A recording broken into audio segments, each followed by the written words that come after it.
Mahal. One day, si Clark Kent nagkasakit ng malubha na last day niya na, mamamatay na siya. Ha? So syempre, dahil mamamatay na siya, pumunta si Lois Lane, ang kanyang girlfriend, di ba? So punta ni Lois Lane doon, nangumpisal siya ngayon kay Clark.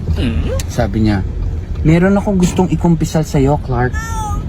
Siguro mga mahigit 1 taon na, nagkaroon ako ng affair kay Superman. Nagkaroon kami ng affair. O yun, sabi ni Clark, alam mo, okay lang. Papatawarin kita. Kasi ang totoo niyan, ako si Superman. Naka-disguise lang. Siyempre, gumaan ng loob bigla ni Lois Lane. Ay, naka-disguise ka lang pala. Hindi ko napansin yun ah. So, ibig sabihin ba, ikaw rin si Batman?